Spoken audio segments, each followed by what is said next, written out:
Belichick. He's in some little things right now. So apparently UNC personnel is worried that Jordan Hudson's influence on Belichick could become a problem. So Jordan Hudson is 73-year-old Bill Belichick's 24-year-old girlfriend.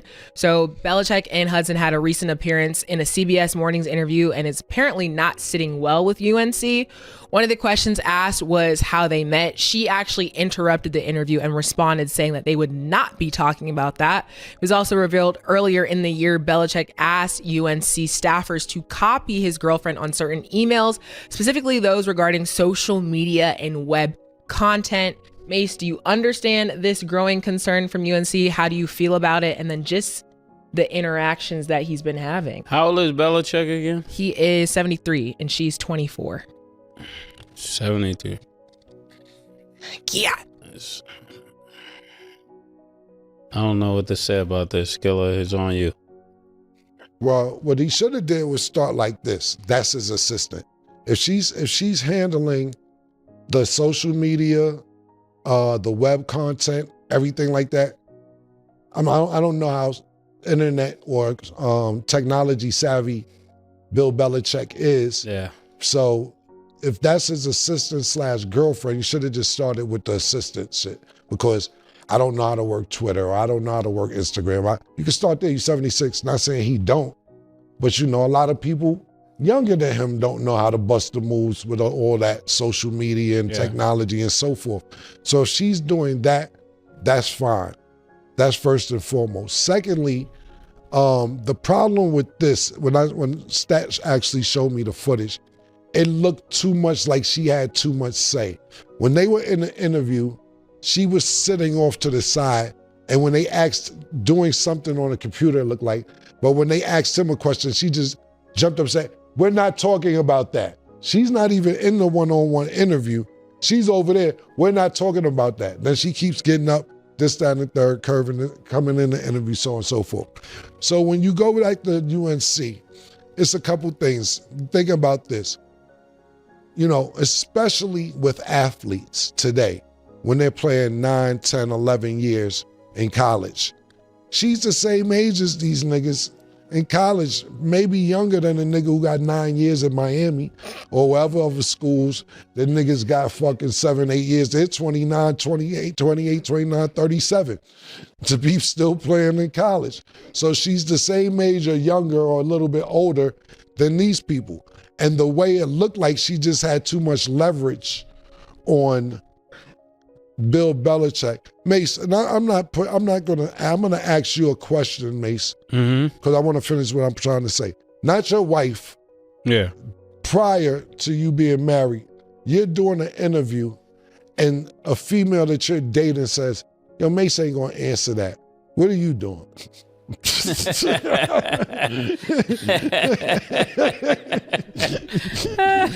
sitting over there too. That would never happen. That would never happen. I'm just saying, let's just say it's a surprise. You're like, "Excuse me, Mase, I don't think you should answer that." She don't answer them questions. That's what I'm saying. So, I mean, my face would have been like, "Bitch." Yo, matter of fact, get out the room. Nigga, you from the CNBC, what is it, NBC? Yes. Yeah, come on. Or CBS, yeah. Yeah, CBS, what are you doing? What the fuck are we doing? Secondly, now you're jeopardizing my job that I have coming up. Let's think about this. Bill Belichick did not want to go to college to coach. He wanted to go back to the NFL. Then the NFL was like, "Yo, come on, we can't take Bill." Not because he doesn't have experience, not because he doesn't know what he's doing, because he's too successful, and he probably is a bit of an asshole, pause to some players. We see how he treated a Wes Welker. We definitely see how he treated Tom Brady on the outro. And they may not need that with a younger regime. Bill Belichick did not want to go back to college to play. Now you got niggas who may be saying, and I don't know this for a fact, you may got people at the university being like, "Yo, you sure we want Bill? Bill kind of hard-headed and all that, man." You know what I'm saying, nigga? He already talking about the parking spots. He want the Spike Lee elevator. He want to go this. Like, he may be making these demands. And niggas may have been like, I don't know if it's the right choice. I'm not saying that happened, but if now you got the university questioning him about an interview where, to me, when I seen it, it wasn't nothing crazy. She did step in places she shouldn't have stepped in at, but it wasn't nothing where the job should be like, hey, yo, matter of fact, let me talk to you. What kind of influence do she got? If we gonna say run the bubble screen, is she gonna say throw a Hail Mary? You know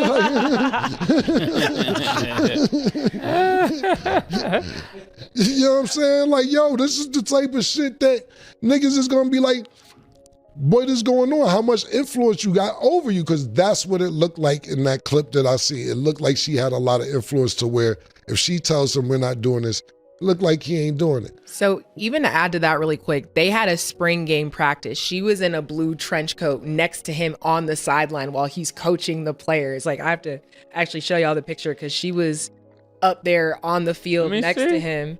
Yeah, so like, I think that's why now seeing that interview, in addition to like her being at the practice field. To her defense, she might have his medicine, you know? Yeah. You don't know. You don't know all that's going That's fine, on. but you can have his medicine and sit somewhere else. Yeah, you don't listen, gotta stand mother. right next Not to if you him on need the it. thing. No, I'm keeping 100, Merv. If you gotta stand next to him for medicine, you can't do the job. That too. Like, no disrespect, but because, and I'm not gonna go crazy about that because it's a spring game, so they'll use that to leverage. But we better not see it down there during the season. We don't see nobody wife or girlfriend on the sideline during the season unless it's time when the game is over and they down there celebrating with niggas. Look, what I will say this is what I will say. She ain't charging $25,000 a cheek, as far as I know. As far as I know. And yeah, unless we not talking about it, it may be $25,000 a cheek. At least she ain't putting it out there right now. So I'll give him credit for that. You remember Bill Belichick was leaving the apartment complex with his shirt off? Yeah, I remember. This might be it. Yeah. What I'm saying is, Bill, like, I'm active, man. You know what I'm saying? Listen. Yeah. Yeah, Bill, active. You listen. I can't do a 50-year discrepancy. Still active. Yeah. Listen, man, I ain't doing a 50-year discrepancy, but at the end of the day, I don't know if it's that old, but older niggas is in. I don't know 76, 24 old, but I keep kicking 25-year-olds out my DMs, man. Like, yo, no, shorty, I'll fuck your life up. Like, you know what I'm saying? For real, man. This is not what you want to do, man. I'm telling you, man. I play a lot of mind games. I'm not consistent. I don't call, you call, I text. Like, yo, I'm telling you, you're not mentally ready for this, man. You know what I'm saying? You're not really mentally ready for the shit I put you through. And I'm being nice about it. Bitch say, fuck my life up, killer gag. No, I'm not gonna do it. I'm not gonna respect it. Nah. That's my opinion on the whole shit. Well, good luck to Bill. They done made their relationship public. They're doing yoga and she's pretending to be a mermaid. He's a fisherman. He's happy. Just don't let it get in the way of the job. I'm in the role play. Bill the fisherman, she a mermaid. Yeah. Bill going, wow. Yeah. Go crazy. Yeah. I'm into that role play. I'm into that. Clearly, Bill is too. I'm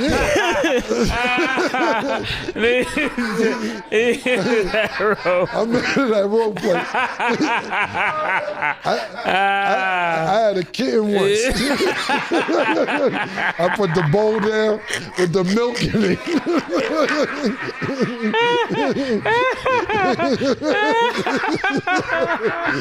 I'm into that. Because you know, I definitely.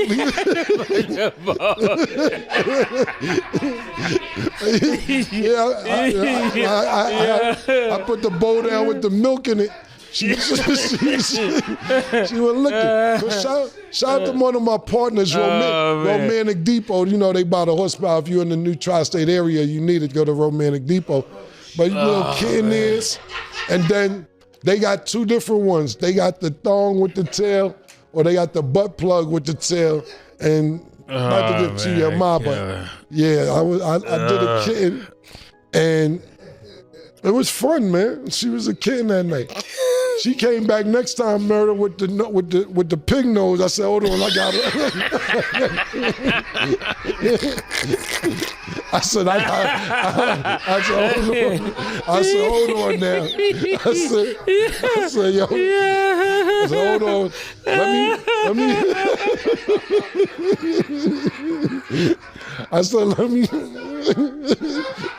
I said, I gotta work my way into this one. Because I didn't really want them farm niggas.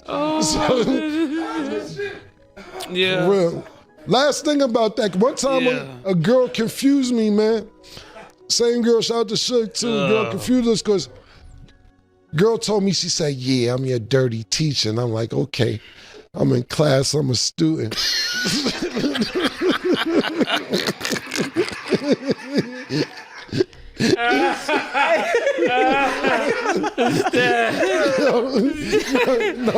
No, then 3 minutes later, she said, I want to take your temperature. I'm like, okay, we in the doctor's office now. Okay, I was in class, now I'm in the doctor's office. She was about 17. Yeah, she was a teacher. And then she was a doctor. Then after that, she talking about she is a cheerleader. It was mad shit in a small gap. I said, we gotta stay focused one session, one thing at a session, per session. Because my mind can't be that fast to go from, anyway, I feel Bill on, I ain't never do mermaid. Yeah. Mermaid, wow. Bill say fisherman. Yeah, Bill says the fisherman. Oh, man. I have nothing else to say. Shout out to Bill. That's all the time that we have for today. Shout out to Bill. Thank y'all for watching. And as always, it is what it is. Let's unpack what really unfolded here, because this conversation about Bill Belichick and Jordan Hudson goes far beyond a simple joke about the age difference. What you're about to hear isn't just celebrity gossip. It's a perfect example of how a public relationship can slowly turn into a professional headache without anyone realizing it at first. The hosts break down every layer of that shift, and once you see it, it's hard to look at the situation the same way again. It all starts with the facts, and believe it or not, those facts carry far more weight than they appear to on the surface. Bill Belichick is 73 years old, while Jordan Hudson is 24. That's nearly a 50-year age gap, and Mase makes it clear that the number itself is so massive he struggles to even wrap his head around it, not as a moral criticism, but because the difference changes how people naturally view the relationship. When the gap is that dramatic, every interaction gets analyzed through a completely different lens than it would for most couples. And that's the perspective that shapes everything else discussed from this point forward. The moment that sparked all of this happened during Belichick's appearance on CBS Mornings. Bill and Jordan were together when the interviewer asked what should have been one of the easiest questions imaginable. How did you two meet? It's the type of question any couple doing a public interview should expect without hesitation. But instead of Belichick answering or even Hudson responding herself, Hudson immediately stepped in and shut the question down, saying they weren't going there. On his own, refusing to answer a personal question isn't exactly shocking. Plenty of public figures protect parts of their private lives every day. But according to the host, the issue wasn't the refusal itself. It was who made that decision and the way it happened. Here's where things take an interesting turn. And this is the detail that really caught everyone's attention. During that interview, Belichick was technically the one being interviewed, while Hudson wasn't officially part of the segment. She was reportedly sitting off to the side, working on a computer as the conversation continued. Yet the second the question came up that she didn't want addressed, she jumped into a discussion she wasn't formally involved in and redirected the exchange. That's the moment that changes the entire perception of what happened. Suddenly, it isn't just the girlfriend didn't want to answer a personal question. It becomes the girlfriend stepped into someone else's interview and controlled what could and couldn't be discussed. Mase even points out that this wasn't an isolated interruption. It reportedly happened several times throughout the interview. And when something repeats itself, it starts looking less like protecting privacy and more like establishing a pattern. So why has this become a topic on a sports show instead of staying in the celebrity news cycle? The answer is simple. Bill Belichick isn't just another famous public figure. He's the head football coach at a major university, a position that comes with constant scrutiny and enormous responsibility. And reports suggest that people within North Carolina's athletic department, not just internet commentators, were already expressing concerns. That's an important distinction because it shifts the conversation away from outside speculation. These aren't random opinions floating around on social media. These are concerns reportedly coming from inside the very organization that employs him, which suggests the uneasiness extends well beyond online debates. At that point, the conversation becomes bigger than public perception. It becomes an institutional issue. The hosts explain that their concern isn't necessarily about judging the relationship itself. Instead, they're focused on appearances and how influence can be perceived. Mase brings up an interesting comparison by pointing out that modern college athletes often stay in school much longer because of expanded eligibility rules. Some players are now 28 or even 29 years old, making them roughly the same age as Hudson, or in some cases, even older than she is. So when the head coach's girlfriend is close in age to many of the athletes on the roster, while also appearing to have noticeable influence over his public communication, it creates a unique optics issue that simply doesn't exist in most celebrity relationships. The discussion isn't really about his dating life anymore. It's about how that relationship intersects with his leadership role over the people he's coaching every day. Then, the conversation shifts to what the hosts describe as the strongest piece of documented evidence in the entire story. Earlier this year, reports claimed that Belichick requested that UNC staff copy Hudson on certain internal emails, specifically communications related to social media and web content. That's where this discussion moves beyond awkward interview moments and into something more concrete. Mase actually gives one of the fairest takes during the segment by saying that if Hudson is genuinely helping manage Belichick's digital presence, and considering Belichick himself isn't known for being especially tech-oriented at 73, that arrangement isn't automatically suspicious. Plenty of high-profile people rely on spouses, partners, or trusted associates to oversee their online presence. Mase even says this detail alone doesn't raise alarms for him. The concern begins when that behind-the-scenes access appears to overlap with what viewers watch during the CBS interview. If Hudson's role is limited to helping with social media posts or reviewing website content, that's one thing.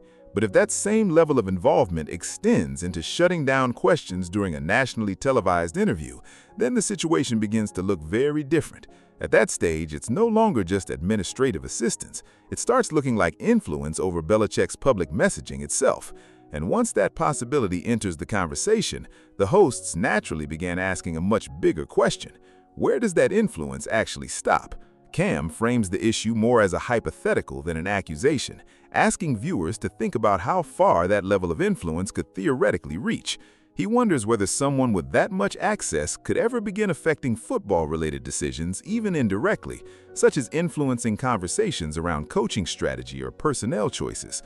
To be clear, nobody on the show claims that's happening. The real point they're making is that once someone appears comfortable stepping outside their expected role on national television, people naturally begin wondering where the boundaries actually are. And that's the uncertainty making so many observers uncomfortable. The hosts also bring up another piece of context that explains why North Carolina may already be paying extra attention to all of this. By most reports, Belichick originally hoped to return to the NFL rather than coach at the college level. After NFL opportunities failed to materialize, UNC became his next destination, and Mase and Cam suggest the hesitation from NFL teams may have had less to do with his coaching ability and more to do with concerns surrounding reputation, leadership style, and control. Whether that's ultimately true or not, they argue it adds another layer to why every public moment involving Belichick is now being examined so closely. And when you combine that backdrop with everything that unfolded during the CBS interview, it's easy to understand why this story has become much bigger than a simple relationship. Headline: Throughout the discussion, the hosts also point back to Belichick's final years in New England, especially the way things ended with Tom Brady, and the long-standing belief around the NFL that Belichick prefers complete control over every major decision. They argue that if league executives already viewed him as someone who wanted total authority over personnel and operations, that reputation may have played a role in why NFL opportunities dried up. If that's true, then North Carolina knowingly accepted a certain level of risk the moment it hired him. Add reports that he allegedly requested special accommodations, from parking arrangements to unique office access, and you start seeing why some people inside the university may already have been monitoring how much influence he expected to have. Against that backdrop, a girlfriend appearing to play a meaningful role in his public communications doesn't exist in isolation. It becomes another piece of a much larger puzzle. And that's exactly why this conversation refuses to go away. Another detail the hosts focus on involves what happened during a North Carolina spring practice. According to reports, Hudson was seen standing directly beside Belichick on the field while he was actively coaching players, wearing a blue coat throughout the session. Cam offers the most generous interpretation, suggesting there could have been a perfectly reasonable explanation, even floating the possibility that she may have been nearby for health or practical reasons unrelated to football decisions. Mase doesn't completely reject that idea, but he does draw an important distinction. His argument is that simply being present is one thing, while standing shoulder to shoulder with the head coach during an active practice sends a very different visual message, and sometimes perception becomes just as important as reality. To be fair, the hosts don't present that practice appearance as proof of wrongdoing. They acknowledge it happened during a spring session, where the pressure and attention are nowhere near what they are during meaningful competition. But they also stress that the optics change dramatically if those same scenes continue once the regular season begins. What might be dismissed during a low-stakes practice suddenly becomes far more significant during a conference matchup with cameras everywhere and real consequences attached. That's where an explanation may no longer satisfy everyone watching, and that's why they're paying attention now instead of waiting later. One thing that's easy to overlook is what the hosts intentionally avoid saying, because it shapes the entire conversation. They're not ridiculing the relationship simply because of the age gap, nor are they accusing Hudson of doing anything improper. In fact, Mase gives her credit by comparing the situation to other high-profile relationships involving older public figures that turned into financial disputes or messy public scandals, pointing out that nothing like that has surfaced here. That's an important distinction many people miss. The criticism isn't centered on whether the relationship is legitimate or whether Hudson's character should be questioned. Instead, it's focused almost entirely on how much visible influence a partner should have over a public employee's professional communications and appearances while representing a major university. So where does that leave the overall picture once you strip away the jokes and side conversations? The hosts argue that no single incident by itself would likely trigger serious concern. What changes everything is the collection of events stacking on top of one another over time. There's the reported request to include Hudson on internal university communications. There's the repeated interruption during a nationally televised interview. And then there's her noticeable presence alongside Belichick during organized team activities. Viewed individually, each moment could have a harmless explanation. Viewed together, however, they begin to create a pattern that naturally raises more concern. Questions than answers. That's exactly why an athletic department can't simply ignore the situation. It's not because any one event proves something inappropriate happened. It's because organizations are expected to recognize developing patterns before they become larger issues. When several separate moments all point in a similar direction, people responsible for protecting the university's reputation are almost obligated to ask where the professional boundaries actually begin and end. Whether those concerns ultimately prove justified is another discussion entirely, but the questions themselves become difficult to dismiss. The comparison Mase makes about the ages of college athletes isn't just a throwaway comment either. It actually serves as one of the strongest points in the entire discussion. Normally, conversations about large age gap relationships stay focused on the couple involved and their private choices, but Belichick's position places him in daily authority over players who, in some cases, are almost the exact same age as Hudson. That reality shifts the conversation away from being purely personal.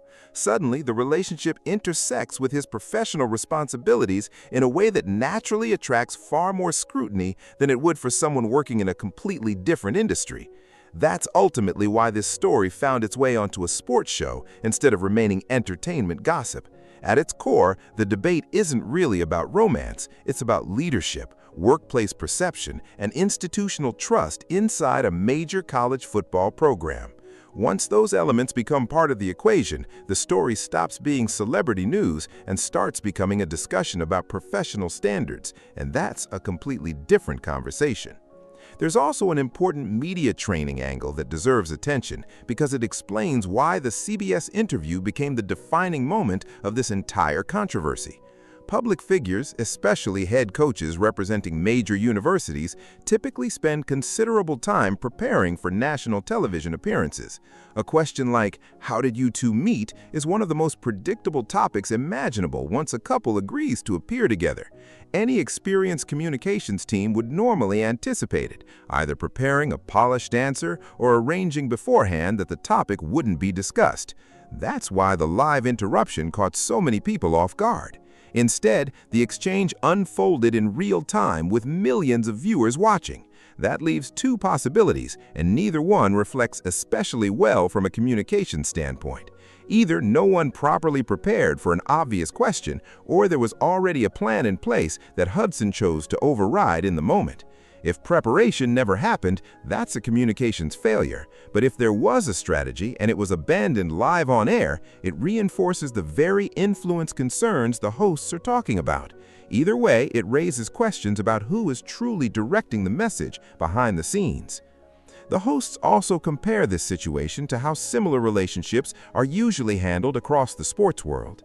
In most high-profile organizations, a coach's spouse or partner generally falls into one of two categories.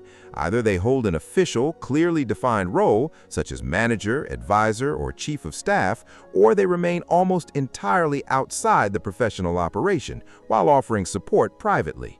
The issue here, according to the discussion, is that Hudson appears to exist somewhere between those two lanes, and that undefined space is where confusion begins. She's reportedly not presented as an official university employee with a formal title or established authority, which would at least provide clear guidelines for her responsibilities. At the same time, she also doesn't appear to remain strictly in the background as a private partner. That gray area is exactly what tends to make organizations uncomfortable, because there's no obvious reporting structure, accountability, or explanation for someone exercising visible influence without an official position attached to it. From an institutional perspective, uncertainty often creates more concern than certainty itself. Finally, the hosts circle back to Belichick's long-established reputation because they believe it connects directly to everything else. Throughout his NFL career, he built a reputation for tightly controlling information, carefully managing public messaging, limiting what players and staff revealed to the media, and operating one of the league's most private organizations. That background makes the current conversation even more intriguing because people naturally expect Belichick to be the one controlling every message that leaves the building. So when viewers perceive someone else stepping into that role, even briefly, it immediately stands out.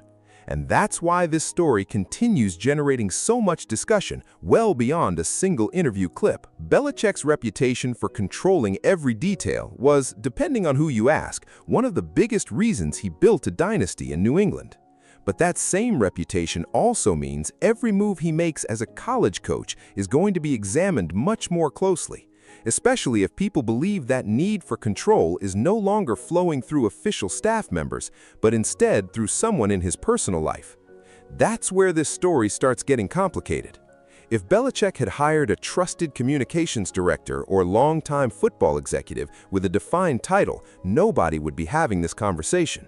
The concern, according to the hosts, is that the person appearing to influence those moments isn't an employee with a clear job description. She's his romantic partner. She holds no formal position within the program, and she's much closer in age to many of the players than to Belichick himself. Put all of those factors together, and suddenly this looks far different than an ordinary staffing decision. That's the distinction the hosts believe people shouldn't ignore. The discussion also looks ahead instead of focusing only on what has already happened. The next chapter of this story depends almost entirely on how North Carolina decides to handle the situation moving forward, and realistically, there are only a handful of possible outcomes. One option is for the university to officially define Hudson's responsibilities, giving her a formal role with clear boundaries, accountability, and documented authority. Another possibility is that athletic department officials privately encourage Belichick to establish a much firmer separation between his personal relationship and his public responsibilities, something critics argue wasn't reflected during the CBS interview. Then there's the outcome nobody seems eager to see. Nothing changes. The same situations continue throughout the season, and eventually a high-pressure moment forces the university to address the issue publicly instead of quietly behind the scenes. The hosts repeatedly point out that the spring practice incident is easier to overlook because it happened in an environment with very little at stake. In their view, that's exactly why there's still room to correct the optics before games actually begin to matter. Strip away the humor, and their message becomes much more direct. The grace period is running out. Once the regular season arrives, every appearance, every interaction, and every public moment will be judged under a completely different microscope. And that's when everyone will find out whether this story fades away or becomes much bigger. What also makes this discussion resonate with people outside of football is that the underlying issue feels surprisingly familiar. At its heart, this isn't just about Bill Belichick or Jordan Hudson. It's about what happens whenever the partner of a powerful public figure begins appearing to influence that person's professional responsibilities, whether the setting is sports, business, politics, or anywhere else. People naturally start wondering where emotional support ends and professional authority begins. They ask who has decision-making power, who should have access, and whether the lines separating those roles are still clear. That's why a relatively short interview clip, combined with a few reported details, turned into such a widespread debate. The bigger conversation isn't really about age. It's about influence, access, and what happens when those boundaries begin to blur inside a highly visible institution. By the time the hosts wrap everything up, their overall conclusion is actually far more measured than some headlines might suggest. They're not arguing that Hudson should disappear from Belichick's life, nor are they claiming the relationship itself is inherently problematic. The real issue they're highlighting is much narrower but far more important. Is Hudson simply a supportive partner who happens to be present, or has she effectively become an unofficial gatekeeper for how Belichick communicates and how the football program presents itself publicly? Based on the interview footage and the reported email requests, the hosts believe the situation currently appears closer to the second possibility than the first. And that's precisely the question North Carolina's athletic department has every reason to clarify before it evolves into a much larger distraction. For now, the spring practice appearance remains something many observers are willing to overlook because the stakes were relatively low and the situation can still be corrected. But if those same dynamics continue once real games begin and real wins, losses, recruiting battles, and national attention enter the picture, the conversation changes completely. At that point, it won't simply be about awkward optics or social media chatter. It becomes a discussion about accountability, leadership, and institutional oversight. And judging by everything the hosts laid out, they believe everyone involved already understands that the regular season, not the off-season, is where the real test begins.